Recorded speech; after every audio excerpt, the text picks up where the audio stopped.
Juste quelques mots pour présenter le congrès et les raisons de ce congrès. Je crois qu'il n'y a pas mieux pour démarrer la thématique du congrès que ce document de la Haute Autorité de Santé sur lequel les thérapeutiques non médicamenteuses posent des problèmes. Posent des problèmes, c'est-à-dire aussi bien lorsqu'on regarde la question des critères, est-ce qu'on doit véritablement comparer méthodologiquement à des médicaments? Est-ce que c'est un standard, le médicament, et donc le non-médicament doit être et utiliser les mêmes façons finalement que les médicaments? C'est une vraie question qui se pose. La deuxième question, toujours autour de ce rapport de la Haute Autorité de Santé, en page 40, deuxième point aussi important, qu'est-ce qu'une thérapie non médicamenteuse? Un complément alimentaire, un régime alimentaire, une activité physique, un TIC santé, un programme d'éducation thérapeutique, une psychothérapie, finalement aujourd'hui on ne sait pas trop définir précisément ce que relève ce champ qui est pas très précis, et donc naturellement les résultats et les conclusions de la Haute Autorité de Santé sont plutôt dubitatives pour l'instant, et comme l'a très bien dit Madame Mandroux, on sait, manifestement ça marche, manifestement on sait depuis très longtemps, sur le plan clinique on sait.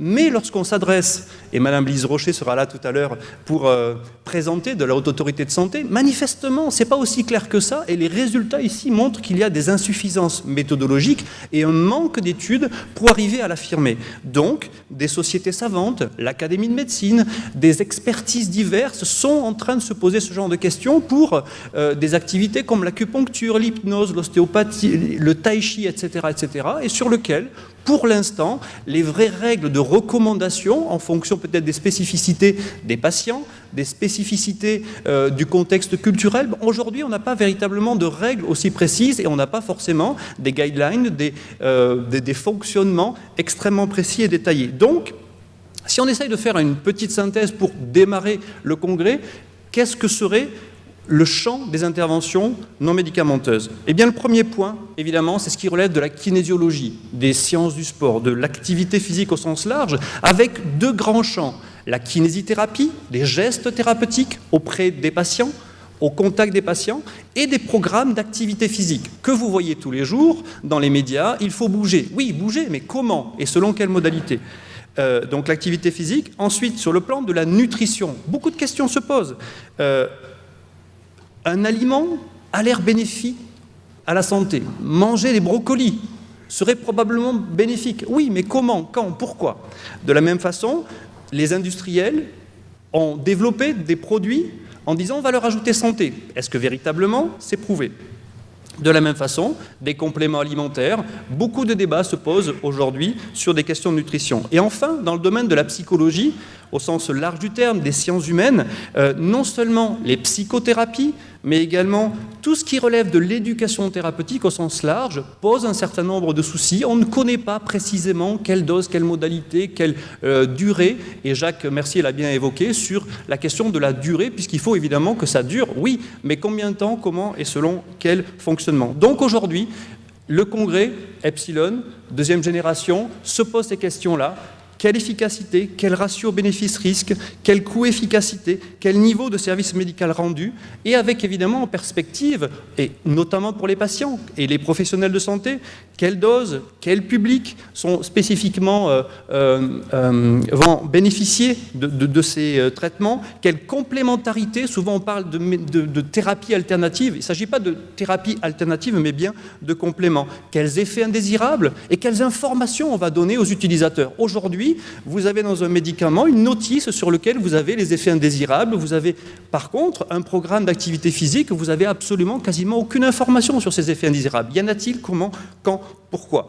Donc aujourd'hui, le congrès Epsilon se pose cette question avec toute l'équipe et tout le laboratoire sur véritablement non plus uniquement être dans le fait de montrer, être satisfait ou avoir des études et des recherches qui étudient les mécanismes, mais bien les interventions et tenter de le démontrer et démontrer l'efficacité de ces interventions.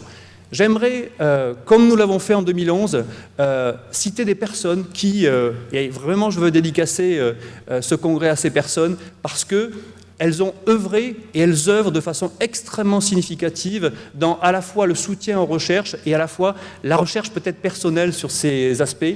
Le docteur Jacques Desplan, PDG du groupe Fontalvi, nouvellement nommé chevalier de la Légion d'honneur, et je le félicite à ce titre, donc qui a œuvré pour développer ces recherches qui sont à l'interface, où on travaille non seulement avec des nutritionnistes, on travaille avec des kinésithérapeutes, on travaille avec des enseignants d'activité physique, avec des psychologues, et l'idée, c'est vraiment d'avoir ces équipes multidisciplinaires pour montrer une amélioration peut-être de la durée de vie, mais également de la qualité de vie des patients. Deuxième personne importante à qui je dédicace ce congrès s'appelle Marie-Lou Bruchon-Schweitzer, qui est une psychologue de la santé, qui a fait émerger une psychologie active, une psychologie positive sur des modèles particuliers de la santé. Elle n'a pas pu venir, elle n'est pas présente et évidemment je le regrette, mais en tout cas je dédicace également ce congrès. Et une dernière personne importante, David Servan-Schreiber. Probablement que ça va être polémique, mais on est là aussi pour débattre. Un congrès, c'est aussi l'occasion de débattre. Mais il a testé personnellement le fait d'avoir vécu 11 ans de plus que ce qu'on lui promettait et que le cancérologue leur promettait. On ne sait pas aujourd'hui si ça fonctionne. Il a dit des choses qui n'étaient peut-être pas aussi prouvées qu'on veut bien le dire, mais en tout cas, et toutes ces personnes ont œuvré pour réfléchir à ce domaine de recherche qui est aujourd'hui en train de se développer de façon significative. Donc, concrètement, le programme, à 9h, donc, la conférence de Jean Bourbeau, professeur à McGill d'épidémiologie, où on verra notamment les regards du Québec, du Canada et peut-être nord-américain sur ces questions-là. Ensuite, donc, les ateliers, vous aurez 3 salles ici à votre disposition, le repas dans l'espace stand. Ensuite, on a voulu innover, un peu comme les congrès à l'américaine, faire des rencontres meeting professeurs, donc la possibilité de discuter avec les conférenciers principaux dans le hall du stand, une pause café, les conférences plénières, Bruno Falissard de l'INSERM de Paris et Lise Rocher, déjà présente et déjà en train de réaliser et de finaliser son diaporama. Les discours de clôture. Voilà, je vous remercie infiniment d'être présent et à tout de suite pour la conférence de Jean Bourbeau. Merci encore d'être venus, mesdames et messieurs.